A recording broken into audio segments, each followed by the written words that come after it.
اعوذ باللہ من الشیطان الرجیم بسم اللہ الرحمن الرحیم وَأَمْرُهُمْ شُورَى بَيْنَهُمْ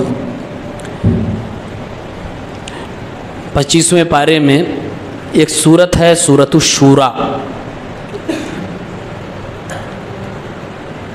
یہ لفظ مشورے سے بنا ہے اور مشورہ یہ لفظ بنا ہے عربی میں کہا جاتا ہے شرط العسل. جب آدمی شہد کو اس کی جگہ سے نکالتا ہے تو اس کو کہتے ہیں شرط العسل. مشورے کے اندر ایک چیز کامن ہے، کوئی چیز لی جاتی ہے. جس سے آپ مشورہ لیتے ہیں اس سے آپ کچھ لیتے ہیں. سوال یہ ہے کیا لیتے ہیں؟ مشورہ دینے والا کیا دیتا ہے؟ مشورہ دینے والا اپنا دماغ دیتا ہے، اپنا تجربہ دیتا ہے، اپنی وفاداری دیتا ہے، اپنی ہوشیاری دیتا ہے. تو مشورہ دینے والا یہ چیزیں دیتا ہے اور لینے والا یہ چیزیں لیتا ہے. اللہ رب العالمین نے اس صورت کے اندر مشورے کی اہمیت کو بیان کیا ہے اور یہ بتایا ہے کہ آپس میں معاملات میں مشورے کرنا یہ اچھے لوگوں کی پہچان ہے اور یہ مومنوں کی پہچان ہے. اللہ نے کہا فَمَا أُوتِيتُم مِّن شَيْءٍ فَمَتَاعُ الْحَيَاةِ الدُّنْيَا، جو کچھ تمہیں دیا گیا ہے دنیا کا سامان، وَمَا عِندَ اللَّهِ خَيْرٌ وَأَبْقَى، اور جو اللہ کے پاس ہے وہ بہتر ہے اور ہمیشہ کے لیے باقی رہنے والی چیز ہے. لِلَّذِينَ آمَنُوا وَعَلَىٰ رَبِّهِمْ يَتَوَكَّلُونَ، ان کے لیے جو ایمان لے آئے اور جو اپنے رب پر بھروسہ کرتے ہیں. وَالَّذِينَ يَجْتَنِبُونَ كَبَائِرَ الْإِثْمِ وَالْفَوَاحِشِ، اور جو لوگ کبیرہ گناہوں سے بچتے ہیں، فحش کاموں سے بچتے ہیں. وَإِذَا مَا غَضِبُوا هُمْ يَغْفِرُونَ، جب غصہ لگتی ہے تو وہ لوگ معاف کر دیتے ہیں. والذین استجابوا لربہم، جو اپنے رب کی پکار پر جواب دیتے ہیں. واقاموا الصلاۃ، اور نمازوں کو قائم کرتے ہیں. وامرہم شورى بینہم، اور ان کا معاملہ آپس میں مشورے سے طے پاتا ہے. ومما رزقناہم ينفقون، اور جو ہم نے ان کو رزق عطا فرمایا اس میں سے خرچ کرتے ہیں. اللہ تعالیٰ نے یہ مومنوں کی اور اللہ پر بھروسہ کرنے والوں کی پہچان بتائی. اس میں ایک چیز کہا وَأَمْرُهُمْ شُورَى بَيْنَهُمْ. ایک جگہ قرآن میں اللہ نے اللہ کے نبی کو باقاعدہ حکم دیا ہے وَشَاوِرْهُمْ فِي الْأَمْرِ، اے نبی اپنے صحابہ کو مشورے میں شامل کیجئے. اللہ کے نبی صلی اللہ علیہ وسلم خصوصاً جنگ کے معاملات میں صحابہ سے مشورہ کرتے تھے، لیکن احکامات کے معاملے میں، فتوے کے معاملے میں آپ صلی اللہ علیہ وسلم صحابہ سے مشورے نہیں کیا کرتے تھے. صحابہ کرام اللہ کے نبی صلی اللہ علیہ وسلم کے جانے کے بعد احکامات میں بھی اور دیگر معاملات میں بھی آپس میں مشورہ ہی کرتے تھے. اللہ تعالیٰ نے انہی مسلمانوں کی جماعت کا تذکرہ کرتے ہوئے فرمایا وَأَمْرُهُمْ شُورَى بَيْنَهُمْ، ان کے معاملات مشورے سے طے پاتے ہیں. حضرت حسن رضی اللہ تعالیٰ عنہ فرماتے ہیں مَا تَشَاوَرَ قَوْمٌ قَطْ إِلَّا هُدُوا لِأَرْشَدِ أُمُورِهِمْ، جس بھی قوم کے لوگوں نے اور جس نے بھی مشورے سے کام لیا، مشورہ کر کے کوئی کام کیا، تو اس کو اچھے کام کرنے کی ہدایت دے دی جاتی ہے. مشورہ کرنے کے بہت فائدے ہیں. سب سے بڑا فائدہ یہ ہے کہ آپ کا اکیلے کا دماغ ہو سکتا ہے وہاں تک نہ پہنچ پائے، دوسروں کے مشورے سے آپ وہاں تک پہنچ جاؤ. اور گھریلو زندگی میں مشورہ کرنے کا فائدہ یہ ہے کہ اگر آپ بائی چانس اپنے کام میں ناکام ہو گئے تو جن سے آپ نے مشورہ کیا ہے آپ مطمئن ہو جائیے وہ آدمی آپ کو کچھ نہیں کہے گا. مثال کے طور پہ ایک لڑکے کو شادی کرنی ہے، اسلام نے فرض نہیں کیا ہے کہ اس کا باپ اس میں انوالو ہی ہو اور باپ آخری سٹیمپ لگائے گا تبھی وہ شادی لڑکا کر سکتا. ہاں لڑکی کے لیے ہے سسٹم، لیکن لڑکا اپنے باپ سے مشورہ کر لے، اپنی ماں سے مشورہ کر لے. کل کو اس کا انتخاب اور اس کی چوائس گڑبڑ ہو جائے تو چونکہ باپ اور ماں نے مشورہ دیا ہے تو اس بیوی کو کبھی ماں باپ برا نہیں کہیں گے. کیوں؟ وہی چن کے لائے ہیں. اور اگر بائی چانس لڑکے نے ان سے مشورہ نہیں لیا، ان کی مرضی نہیں لی، پھر آپ دیکھیے معاملہ کیا ہوتا ہے، پھر معاملہ پلٹ جائے گا، وہی باپ وہی ماں تمہیں لے کے آئے تھے جھیلو۔ تو یہ مشورے کا فائدہ ہے۔ ایسے ہی جو بھی سوسائٹی کے کام ہو، معاشرے کے کام ہو، خاص طور سے ایک ساتھ کیے جانے والے کام ہو، اس میں مشورہ ہونا چاہیے۔ اللہ تعالیٰ نے کہا ہے یہ مومنوں کی پہچان ہے، یہ مسلمانوں کا شعار ہے، مسلمان آپس میں مشورے کر کے کام کرتے ہیں۔ مشورہ جہاں ہوتا ہے وہاں ایک بات یہ پائی جاتی ہے کہ لوگوں میں خلوص ہوتا ہے، لوگوں میں حسد نہیں ہوتا ہے، لوگوں میں ایک ساتھ مل کر کام کرنے کا جذبہ ہوتا ہے، لوگوں میں ایک دوسرے سے چڑھنے کی برائی نہیں پائی جاتی ہے، اسی لیے مشورہ پایا جاتا ہے۔ اور جب لوگ ایک دوسرے سے چڑھنے لگتے ہیں، ایک دوسرے سے حسد کرنے لگتے ہیں، تب وہاں سب سے پہلے کوئی چیز اگر اٹھتی ہے تو مشورہ ختم ہو جاتا ہے، پھر اس کے بعد ادھر ادھر کی باتوں سے کام چلتا ہے اور پھر اختلافات بڑھتے چلے جاتے ہیں۔ اس لیے اللہ کے نبی صلی اللہ علیہ وسلم، اللہ رب العالمین نے ان آیتوں میں جہاں بہت ساری خوبیاں مومنوں کو بتائی، یہ خوبی اللہ نے یہ بھی بتائی کہ مسلمان مشورے کرتے، اسی نام سے سورت کا نام ہے سورۃ الشورى۔ اس کے بعد ایک سورت ہے سورہ زخرف۔ زخرف ڈیکوریشن، خوبصورتی، زیب و زینت کو کہتے ہیں۔ یہ باتوں میں بھی پائی جاتی ہے اور یہ زمینوں میں، گھروں میں، گاڑیوں میں بھی پایا جاتا ہے۔ اللہ تعالیٰ نے باتوں میں زخرف کا بھی تذکرہ کیا ہے اور اللہ نے گھر مکان میں بھی زخرف کا تذکرہ کیا ہے۔ اللہ نے جہاں بات میں زخرف کا تذکرہ کیا ہے وہاں اللہ تعالیٰ نے مذمت کی ہے کہ جب لوگ زیادہ چکنی چپڑی بات کرنے لگیں تو سمجھ جائیے کہ کچھ دال میں کالا ہے۔ چکنی چپڑی باتیں زیادہ ہونے لگے تو دال میں کالا ہے۔ اللہ نے یہاں کافروں کے بارے میں کہا وَلَوْ أَنْ يَكُونَ النَّاسُ أُمَّةً وَاحِدَةً لَجَعَلْنَا لِمَنْ يَكْفُرُ بِالرَّحْمَنِ لِبُيُوتِهِمْ سُقُفًا مِنْ فِضَّةٍ وَمَعَارِجَ عَلَيْهَا يَظْهَرُونَ کہ ساری دنیا کے لوگ جو تھوڑے بہت مسلمان ہیں ان کا دل ٹوٹ جائے گا، ہو سکتا ہے کافروں کو دیکھ کر وہ بھی پلٹ جائے۔ اللہ فرما رہے اگر ایسا نہ ہوتا تو میں کافروں کے چھتوں کو چاندی کا بنا دیتا اور ایسی سیڑھیاں وہ لوگ بناتے جس پر چڑھتے تو دوسرے لوگ دیکھتے۔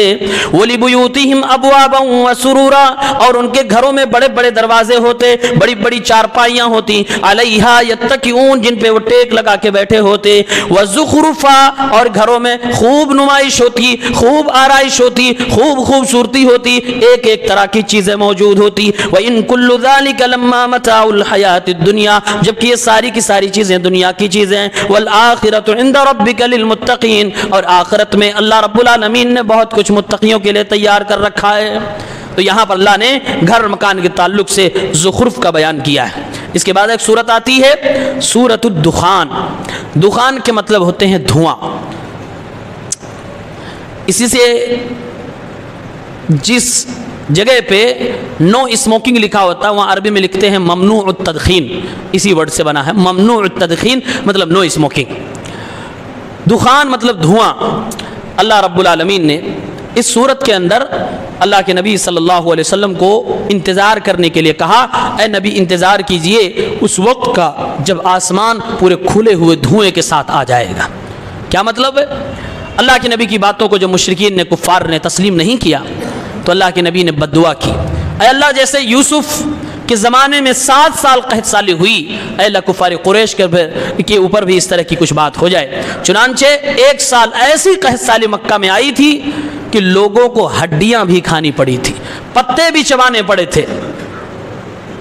لوگ آسمان دیکھتے تھے تو ان کو دھواں نظر آتا تھا، بھوک کی وجہ سے بھی ان کو دھواں نظر آتا تھا، یعنی وہ دھوکے میں رہتے تھے، بارش کے انتظار میں ہوتے تھے، بارش ہوتی ہی نہیں تھی۔ ایک تو مطلب یہ ہے دخان کا۔ دوسرا مطلب مفسرین نے بیان کیا ہے کہ قیامت کی بڑی نشانیوں میں سے دھوئیں کا آنا بھی ہے۔ لوگ آسمانوں میں دیکھیں گے دھواں نظر آئے گا۔ اللہ تعالیٰ نے قرآن میں کہا بل ہم فی شک یلعبون، ان لوگوں کو آپ کی باتوں پہ یقین نہیں، یہ شک کی دنیا میں ہے، ادھر ادھر گھوم رہے ہیں۔ فرتقب یوم تأتی السماء بدخان مبین، اے نبی آپ انتظار کیجئے اس دن کا جب آسمان کھلے ہوئے دھوؤں کے ساتھ آئے گا، یغش الناس سارے لوگوں کو گھیر لے گا، سارے کے سارے لوگ اسی دھوئیں میں اس کے چپیٹ میں آ جائیں گے۔ ھذا عذاب علیم، یہ دردناک عذاب ہوگا۔ ہوگا ربنا اکشف عنا العذاب انا مومنون. لوگ جب دھوئیں کے لپیٹے میں آ جائیں گے دعا کریں گے اے اللہ اس دھوئیں کو ہٹا دے, ہم ایمان لائیں گے. انا لهم الذکر وقد جاءهم رسول مبین. اللہ فرماتا ہے جب رسول واضح دلیلوں کو لے کر تمہارے سامنے آ گیا تو تم ایمان نہیں لائے, اس وقت تم نصیحت نہیں حاصل کیے, جب عذاب آ گیا تو تم اس طرح کی باتیں کر رہے ہو. ثم تولوا عنه وقالوا معلم مجنون. نبی جب آئے سمجھانے لگے تو تم لوگوں نے نبی سے منہ پھیر لیا اور نبی کو کہنے لگے اس کو تو سکھا پڑھا کر بھیجا گیا ہے اور یہ تو پاگل بھی ہے. انا کاشف العذاب قلیلا انکم عائدون. اے لوگوں آج جو میرے نبی کا انکار کر رہے ہو, اگر میں اس عذاب کو اس دھوئیں کو ٹال دوں تو دوبارہ تم پھر سے وہی گناہ کرنے لگو گے, تم دوبارہ سے گنہگار ہو جاؤ گے. یوم نبطش البطشۃ الکبریٰ, ایک بڑی پکڑ ہم پکڑیں گے اس دن. انا منتقمون, اور یقیناً ہم بدلہ ضرور تم سے لیں گے. یہ سورۃ الدخان ہے. اس کے بعد ہے سورہ جاسیہ.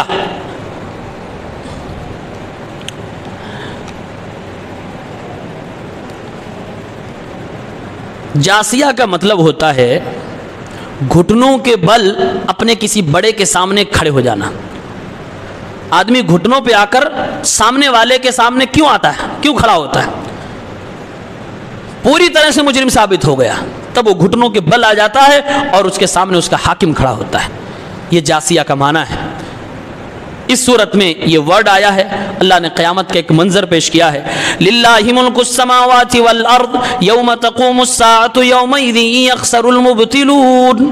آسمان و زمینوں کی بادشاہت اللہ کے لیے اس دن جس دن قیامت قائم ہو جائے گی اہل باطل کو بڑا خسارہ ہوگا. وترى كل امة جاسیہ, اور اے نبی اے قرآن کے پڑھنے والوں تم ہر امت کے ہر انسان کو دیکھو گے گھٹنوں کے بل وہ پڑا ہوگا. اللہ کے سامنے گھٹنوں کے بل وہ گرا پڑا ہوگا. کل امت تدعى الى کتابها, ہر کسی کو اس کے نام اعمال کی طرف بلایا جائے گا. اليوم تجزون ما کنتم تعملون, آج جو کچھ تم نے کیا اس کا بدلہ دیا جائے گا. هذا کتابنا ينطق عليكم بالحق, یہ ہماری کتاب یعنی یہ میرے نام اعمال لکھنے کا سسٹم جو تمہارے لیے بنایا گیا آج یہ بولے گی اور سچ سچ بولے گی. انا كنا نستنسخ ما کنتم تعملون. دنیا میں جب کچھ تم کیا کرتے تھے بولا کرتے تھے ہمارے فرشتے وہ ساری باتیں لکھا کرتے تھے. آج یہ کتاب تمہارے درمیان فیصلہ کرنے آئے گی. اللہ کے سامنے گھٹنوں کے بل انسان گرے ہوں گے. اللہ نے اسی کو ذکر کیا وَتَرَى كُلَّ أُمَّةٍ جَاسِيَةٍ, ہر فرد کو ہر گنہگاروں کی ٹیم کو دیکھیں گے گھٹنوں کے بل اللہ کے سامنے ہوں گے اور نام اعمال ان کو پیش کیا جائے گا. یہ دیکھو تمہارا ریکارڈ, یہ دیکھو تمہاری ساری کرتوتوں کو اللہ تعالیٰ نے اپنے فرشتوں کے ذریعے سے جمع کروا دیا ہے. آج اسی کے ذریعے سے تمہارا حساب ہوگا. سورہ احقاف اس کے بعد آتی ہے. سورہ احقاف اس میں بھی ایک جگہ ہے احقاف, اس کا تذکرہ ہے. قوم ہود جہاں رہتی تھی, ہود علیہ السلام کی قوم عاد جہاں رہتی تھی اس کو احقاف کے نام سے تذکرہ کیا گیا اور نام لے کر اللہ تعالیٰ نے اس قوم کے لوگوں کو بیان کیا ہے. اسی سے سورت کا نام احقاف ہے. وہ لوگ کیسے تھے, کیا تھے, ان پر کیا عذاب آیا, پچھلے درس میں گزر چکا ہے. اس سورت کے اندر اللہ تعالیٰ نے حقوق الوالدین کے حوالے سے ایک بات فرمائی ہے, وہ سننے اور پڑھنے لائق. فرمایا اللہ تعالیٰ نے وَوَصَّيْنَا الْإِنسَانَ بِوَالِدَيْهِ إِحْسَانًا, ہم نے انسان کو وصیت کر دی کہ اپنے ماں باپ کے ساتھ حسن سلوک کرو. حَمَلَتْهُ أُمُّهُ كُرْهًا, اس کی ماں نے نہ چاہتے ہوئے بھی حمل کو اٹھائے رکھا. وَوَضَعَتْهُ كُرْهًا, اور جو درد کو اٹھا کر بھی اس نے ڈیلیوری کی. وَحَمْلُهُ وَفِصَالُهُ 30 شهرًا, یہ حمل کو اور یہ ڈیلیوری کو لے کر پھر بچے کو دودھ پلانا یہ کل تقریباً 30 مہینے ہو گئے. کم سے کم مدت حمل 6 مہینہ ہے. اور ایک ماں اپنے بچے کو جو دودھ پلاتی ہے قرآن میں ایک جگہ اللہ نے کہا 2 سال ہے. تو 2 سال اور یہ 6 مہینے ٹوٹل 30 مہینے اللہ رب العالمین بیان فرما رہا ہے کہ یہ وہ مہینے ہیں جو ایک ماں اپنے بچے کو کم سے کم دیتی ہے. ورنہ عموماً ایک عورت کی پریگننسی 9 مہینے کی ہوتی ہے, لیکن اس آیت کے اعتبار سے کم ہو سکتا ہے کوئی عورت 6 مہینے کے بعد بھی بچے جنم دے دے. اللہ نے کہا ماں باپ کے ساتھ حسن سلوک کرو, لیکن ثبوت کیوں؟ ثبوت میں ماں کو پیش کیا, باپ کو نہیں پیش کیا. ماں کو پیش کیا گیا ہے. کیوں؟ اس لیے کہ باپ کہیں نہ کہیں ماں سے جڑا ہوتا ہے، اور ماں کی تکلیف باپ کی تکلیف ہوتی ہے، ماں کی خوشی باپ کی خوشی ہوتی ہے. اللہ تعالیٰ ریفرنس میں ماں کو پیش کر رہا ہے اور اولاد کو مخاطب کر رہا ہے کہ تم اپنی ماں کی قربانیوں کو یاد کرو اور اپنے ماں کی خوشی کے لیے بھی اپنے باپ کے ادب میں اور اپنے باپ کی خدمت میں رہا کرو. پھر آگے اللہ تعالیٰ نے ہمیں اور آپ کو ہماری زندگی کے ایک خاص حصے کو ذکر کیا. کیا؟ حتی اذا بلغ اشدہ وبلغ 40 سنہ. یہ 30 مہینے ماں کی گود میں، ماں کے پیٹ میں تم نے گزارے، اب پیدا ہو گئے. پیدا ہونے کے بعد 30 سال زندگی گزر گئی. اللہ نے فرمایا تم جوان ہو گئے. وَبَلَغَ 40 سنہ، یہاں تک کہ 40 سال کے ہو گئے. بیچ میں سب اسکپ کر دیا گیا. جوان ہوئے 40 سال کے ہو گئے. اب جب تم جوان ہوئے 40 سال کے ہو گئے تو تم دعا کر رہے ہو. کیا دعا کرنی ہے؟ قال ربی اوزعنی ان اشکر نعمتک التی انعمت علی. اے اللہ مجھے توفیق عنایت فرما کہ میں ان نعمتوں کا شکریہ ادا کروں جو تو نے مجھ پر کیا اور جو تو نے ہمارے ماں باپ کے کیا. وان اعمل صالحا ترضاہ، اور تو مجھے توفیق عنایت فرما کہ میں ایسا نیک عمل کروں جس سے تو راضی ہو جائے. واصلح لی فی ذریتی، اور اے اللہ میری آنے والی نسلوں کو بھی اصلاح فرما دے. انی تبت الیک، میں توبہ کر کے تیرے پاس آ رہا ہوں. وَإِنِّي مِنَ الْمُسْلِمِينَ، اور میں مسلمانوں میں سے ہوں. اللہ نے یہ 25 30 سال اور پھر 40 سال خاص طور سے کیوں ذکر کیا ہے؟ باقی زندگی کی عمر کو ذکر نہیں کیا.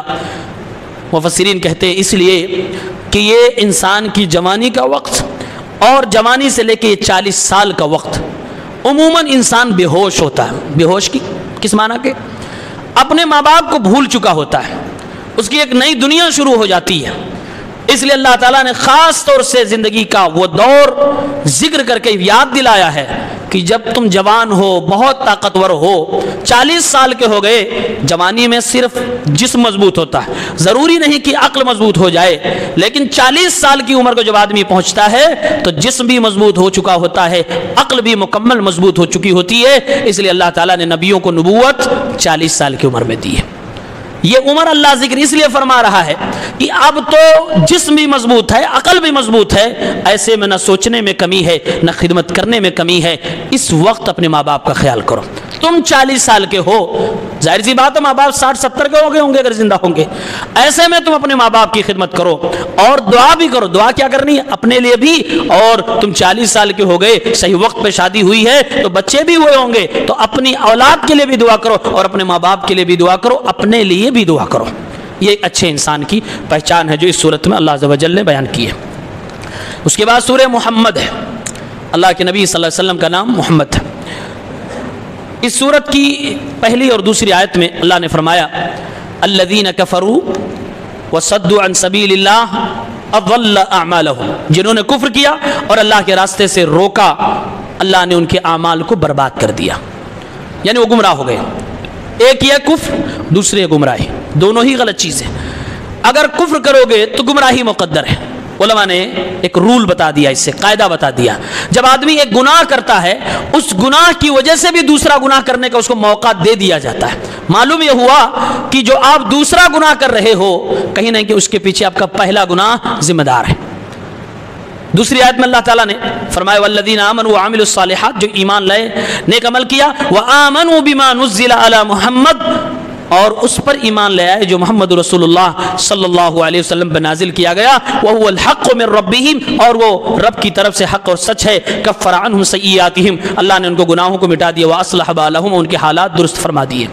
بِمَا نُزِّلَ عَلَى محمد، محمد رسول اللہ پہ جو نازل کیا گیا اس پر ہمیں ایمان لانا ہے. اللہ کے نبی کا نام پورے قرآن میں کتنی جگہوں پہ آیا ہے؟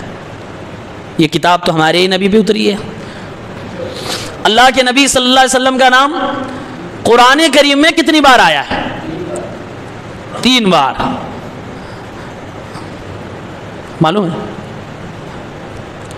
ہمارے نبی صلی اللہ علیہ وسلم کا نام کیا تھا؟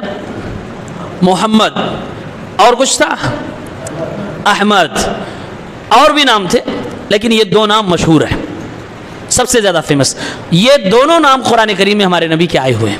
4 جگہوں پر محمد ہے، ایک جگہ پر احمد ہے.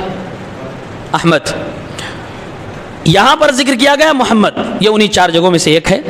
اور اس کے بعد ایک اور سورت ہے سورہ فتح، وہاں پر بھی ایک بار محمد ہے،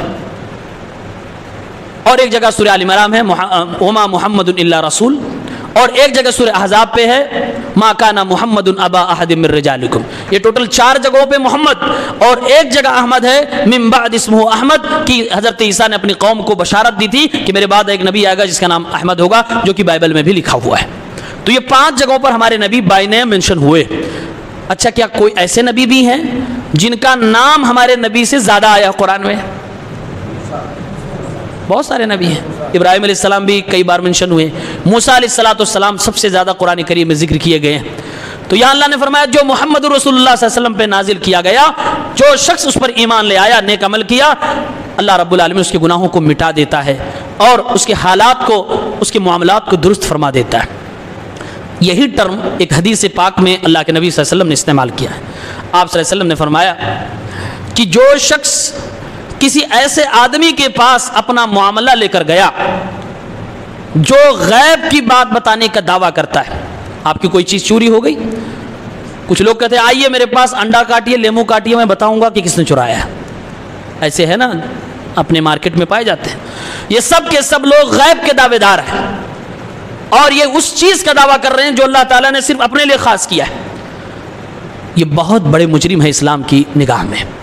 اللہ کے نبی صلی اللہ علیہ وسلم فرماتے ہیں من اتا عرافا او کاہنا فسألہ عن شیء فصدقہ فقد کفر بما انزل علی محمد۔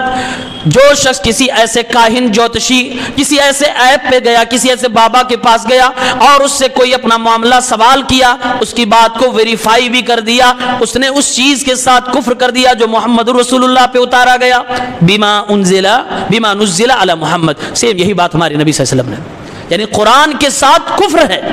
اگر آپ ایسے باباؤں کے پاس جاتے ہیں، صرف سوال کرتے ہیں تو گناہ ہے۔ صرف سوال کیا، جیسے چلے کچھ لوگ کہتے ہیں میں جا رہا ہوں مزے لینے، سوال کرنے چلے گئے، کہہ رہے میں مان نہیں رہا ہوں، صرف میں نے پوچھا ہے، صرف پوچھا ہے، تو اس کا گناہ یہ ہے کہ 40 دن تک آپ نماز پڑھیں گے لیکن نماز کا ثواب آپ کو نہیں ملے گا، صرف سوال کرنے پر۔ اور اگر ویریفائی بھی کر دیے، تصدیق بھی کر دیے، مان بھی گئے، تو گناہ یہ ہے کہ آپ قرآن کے ساتھ کفر کر رہے ہیں۔ اتنے بڑے یہ لوگ مجرم ہیں کہ ان کے پاس جانے سے یہ گناہ ہو جاتا ہے۔ معمولی بات ہے کہ غیب کا حقدار اللہ تعالیٰ صرف غیب کی باتوں کو جانتا ہے، اور کسی کو، اور وہ کہہ رہا کہ میں بتا دوں گا۔ ٹرک ہے لوگوں کے پاس، اب تو ایسے ایسے کیمیکل ریئیکشن، بدنی نچا دیتے ہیں، بدنی جادوگر ہیں سب، کیمیکل ریئیکشن ہے، لیمو اس میں کچھ اور کیمیکل ڈالے، لال ہو گیا، بولے خون نکل گیا، دیکھو کچھ ہے، انڈا کاٹے اس میں بھی پتہ نہیں کیا کیا سب خرافات۔ ان باباؤں سے بچنا چاہیے۔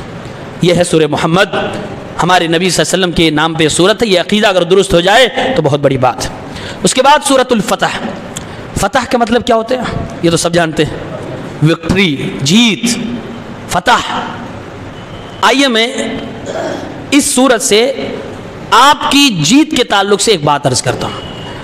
اللہ نے اس سورت میں پہلے ہی کہا اے نبی آپ کو میں نے ایک واضح جیت عطا فرما دی، فتح عطا فرما دی۔ دوسری آیت میں ہمارے نبی صلی اللہ علیہ وسلم کی فضیلت ہے۔ کیا فضیلت ہے؟ لِيَغْفِرَ لَكَ اللَّهُ مَا تَقَدَّمَ مِن ذَنبِكَ، اے میرے نبی آپ کے جو پرانے جو بھی لغزشیں خطائیں ہیں اللہ نے سب معاف کر دیے، وَمَا تَأَخَّرَ، آپ کے اگلے گناہ بھی معاف کر دیے گئے، وَيُتِمَّ نِعْمَتَهُ عَلَيْكَ، اور اس اللہ نے آپ کے اوپر اپنی نعمتیں پوری کر دی، صراط مستقیم پر آپ کو چلا رہا ہے۔ یہ میرے نبی کی فضیلت ہے، یہ اگلے پچھلے سارے گناہ معاف، ساری کچھ بھی لفظ، حالانکہ میرے نبی کو گناہ ہی نہیں، اعزاز ہے یہ میرے رسول صلی اللہ علیہ وسلم کا، یہ ایک ڈگری اللہ دے رہا ہے کہ اے میرے محبوب آپ کے گناہ تو نہیں ہے لیکن اگر ہوتے بھی تو اگلے پچھلے سب کچھ معاف ہے۔ یہ میرے رسول صلی اللہ علیہ وسلم کی ایک بہت بڑی فضیلت۔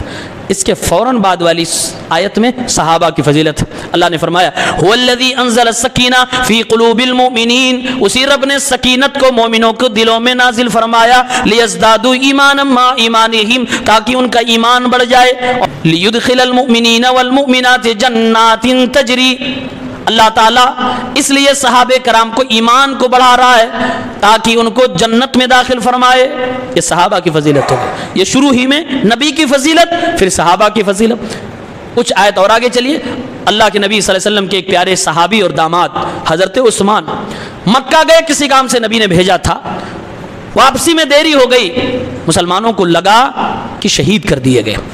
اب نبی کے داماد ایک کروڑ پتی آدمی، بے پناہ خرچ کرنے والے اسلام کے لیے، اور دوہرے داماد نبی کے ہیں۔ اللہ کے نبی صلی اللہ علیہ وسلم نے اعلان فرمایا عثمان غنی کو اگر شہید کر دیا گیا ہے تو ضرور ہم بدلہ لیں گے۔ کون ہمارے ہاتھ پر بیعت کرتا ہے اس بات کے لیے؟ 1400 صحابہ کرام تھے، سب نے بیعت کی نبی پاک صلی اللہ علیہ وسلم کے ہاتھ پہ۔ کس لیے بھائی؟ ایک صحابی عثمان غنی رضی اللہ تعالیٰ عنہ کی شہادت کا بدلہ لینے کے لیے 1400 صحابہ کرام نے بیعت کی ایک پیڑ کے نیچے۔ اب اللہ تعالیٰ فرما رہا ہے ان الذین یبایعونک، اے میرے نبی جن لوگوں نے آپ سے بیعت کی، انما یبایعون اللہ، حقیقت میں ان لوگوں نے اللہ سے بیعت کر لی۔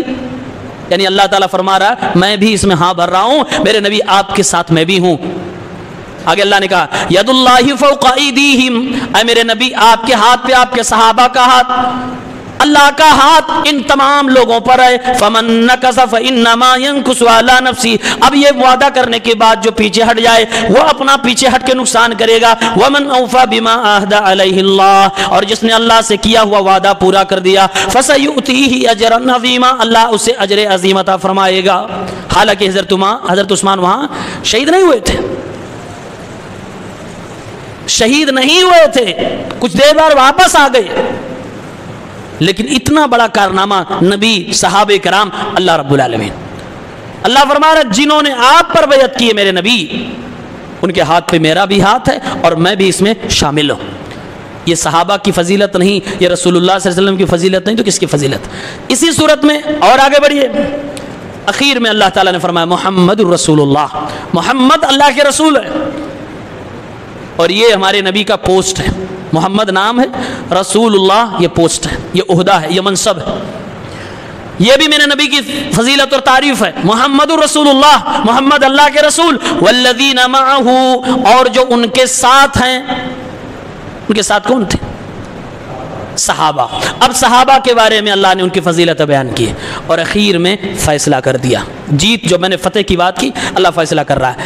یعجب الزراء لیغیظ بہم الکفار، صحابہ سے محبت انہیں ہوگی جو مومن ہوں گے، اور صحابہ کا نام سن کے چڑ انہیں ہوگی جو کافر ہوں گے۔ فرمایا لیغیظ بہم الکفار، دنیا میں اللہ رب العالمین نے صحابہ کرام کی فضیلت کو اس لیے باقی رکھا ہی ہے تاکہ کافروں کو تکلیف ہو۔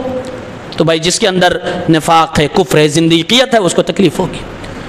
یہ پوری بات نبی کی تعریف، صحابہ کی تعریف، نبی کی تعریف، صحابہ کی تعریف، اس سورت کے اندر 3 جگہوں سے میں نے آپ کے سامنے رکھ دیا۔ معلوم یہ ہوا یہ سورت الفتح ہے۔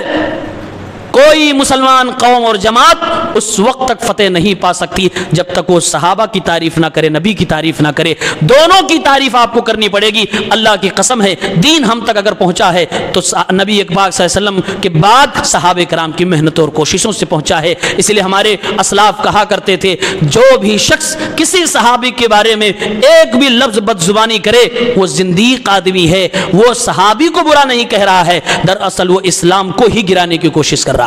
صحابہ کو گالی دینا، صحابہ کو برا بھلا کہنا اور ان کے اوپر نشانے سادھنا اور ان کو جھوٹا ثابت کرنا، ان کو نہ جانے بدتمیز کیا کیا الفاظ سے بد اخلاق، اس طرح کے جو الزامات لگائے جاتے ہیں وہ دراصل ڈائریکٹ قرآن اور حدیث پر الزام ہے۔ اس لیے ہمارے اسلاف اس پہ بہت ٹائٹ رہا کرتے تھے۔ یہ سورۃ الفتح ہے۔ اس کے بغیر نبی کی تعریف اور صحابہ کی تعریف، نبی سے محبت، صحابہ سے محبت، نبی کی سنت، صحابہ کا منہج، اس کے بغیر کوئی بھی کامیاب اور فتح نہیں پا سکتا ہے۔ اس کے بعد سورۃ الحجرات۔ حجرات، حجرۃ مطلب ہوتا ہے کمرہ، اور حجرات بہت سارے کمرے۔ مسجدوں میں بولتے ہیں امام صاحب کا حجرہ، اسی سے ہے حجرات۔ اس سورت کا نام سورۃ الحجرات اس لیے ہے کہ نبی پاک صلی اللہ علیہ وسلم کی کئی بیویاں تھیں، آپ صلی اللہ علیہ وسلم نے اپنی بیویوں کے الگ الگ حجرے بنا رکھے تھے۔ نبی کا ادب یہ ہے کہ آپ کے کمرے کے باہر سے آواز نہ لگائی جائے کہ نکلیے باہر نکلیے، جب نکلیں تو ملاقات کیجیے، یہ ادب ہے۔ اللہ نے قرآن میں ہی ادب سکھایا ہے، اے مسلمانوں تم اپنے نبی کو ایسے نہ بلایا کرو جیسے تم آپس میں ایک دوسرے کو بلاتے ہو، یعنی نام لے کے نہ بلایا کرو، اپنے نبی کو نام بھی نہ لو، یا نبی اللہ، یا رسول اللہ، یہ کہا کرو، ادب یہ تمہارا ہے۔ اللہ نے فرمایا ان الذین یغضون اصواتهم عند رسول اللہ، وہ لوگ جو رسول کے پاس اپنی آوازیں نیچی رکھتے ہیں، اولئک الذین امتحن اللہ قلوبهم للتقوی، یہی وہ لوگ ہیں جن کے دلوں کو اللہ تعالیٰ نے تقوی کے لیے چھان لیا ہے، پھٹک لیا ہے، الگ کر لیا ہے۔ لہم مغفرۃ واجر عظیم، ان کے لیے بخشش ہے اور اجر عظیم ہے۔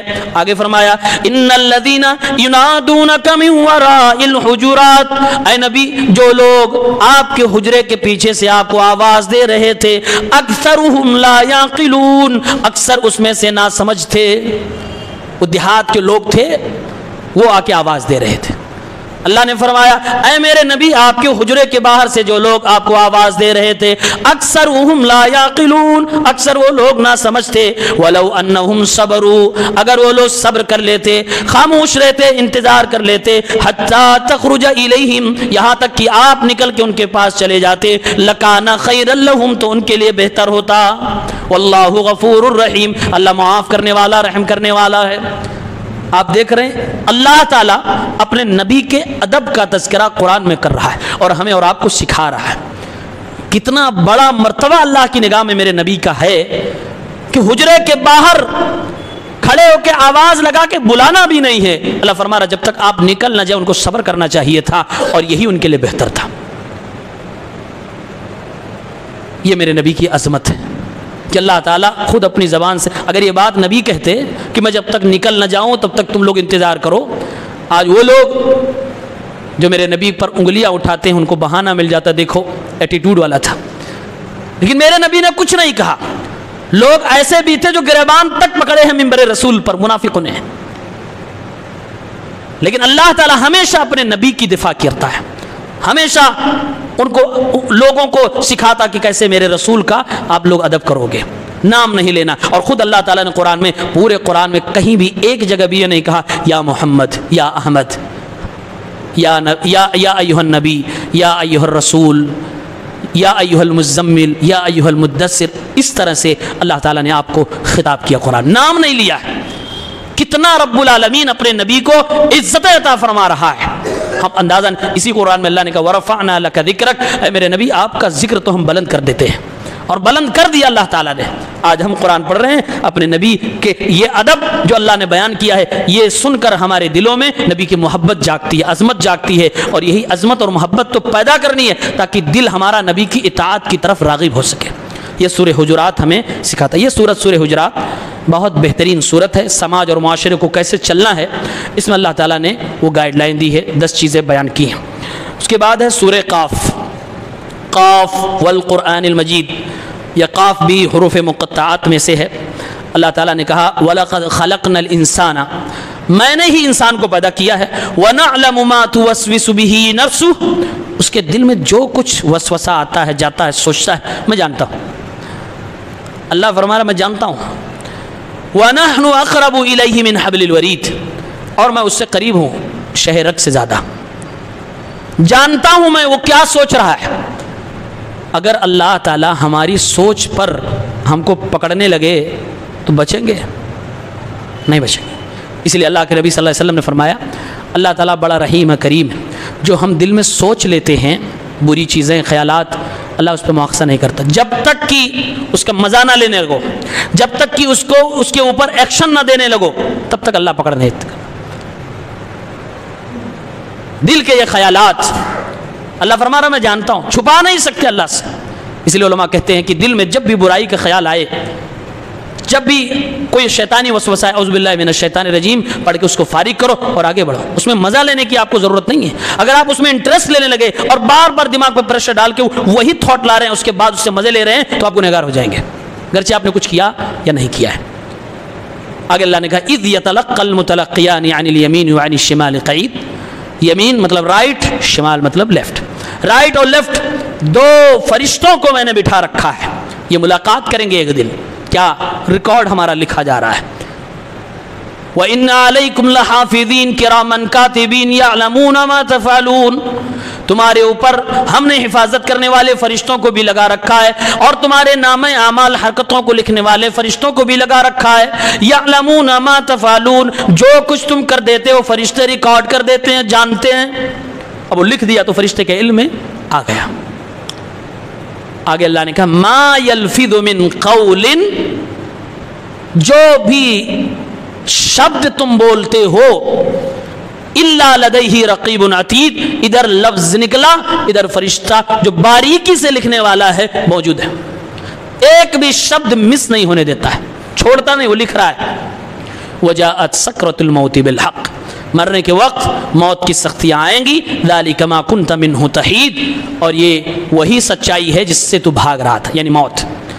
اب اللہ رب العالمین ہمارے نام اعمال لکھے جا رہے ہیں، منہ سے جو بول رہے ہیں لکھنے والا موجود ہے، اس کو بتانے کے بعد فوراً اللہ موت کا تذکرہ فرما رہا ہے، لوگوں مرو گے، اس کا حساب بھی ہوگا، اس لیے خیال ابھی کرو، زبان ابھی حساب سے چلاؤ۔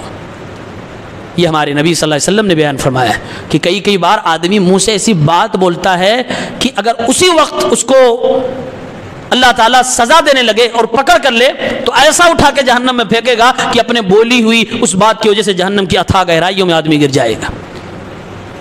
یعنی صرف زبان سے بولی ہوئی باتیں اتنی خطرناک ہوتی ہیں، اس لیے زبان کا صحیح استعمال ہونا چاہیے۔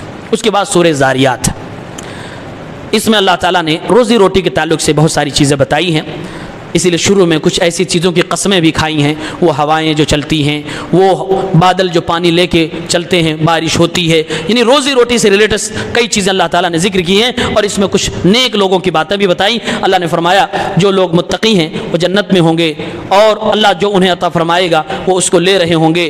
کیوں؟ اس لیے کہ پہلے یہ لوگ نیک تھے، راتوں میں کم سوتے تھے اور سحری کے وقت میں استغفار کیا کرتے تھے، اور اپنے مال میں مانگنے والے اور محروموں کے لیے حق لگایا کرتے تھے۔ وفی الارض آیات للموقنین، زمینوں میں بھی یقین کرنے والوں کے لیے اللہ کی نشانیاں موجود ہیں۔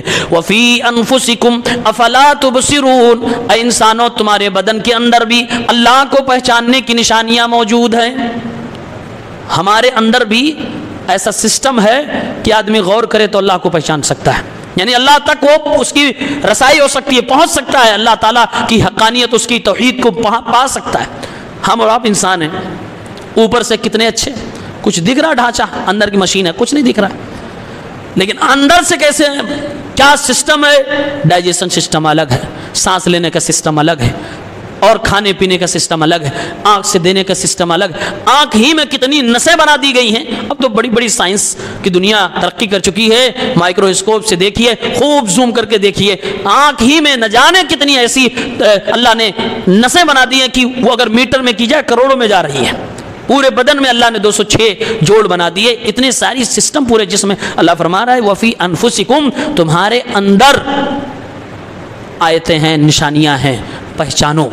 یعنی ادھر ادھر اگر نہیں جا پا رہے، خود کے اوپر غور کرو، سانس لے رہے ہو، ہاتھ پیر حرکت کر رہے ہیں، سب کچھ تمہارا صحیح سلامت ہے۔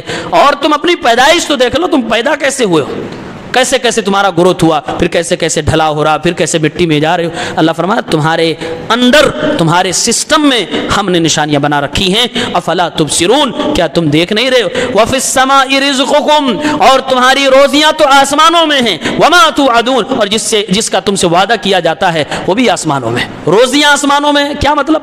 دو مطلب ہے، ایک یہ کہ بارش روزی کی بیسک چیز ہے تو وہ آسمانوں کی طرف سے، اونچائی کی طرف سے آتی ہے۔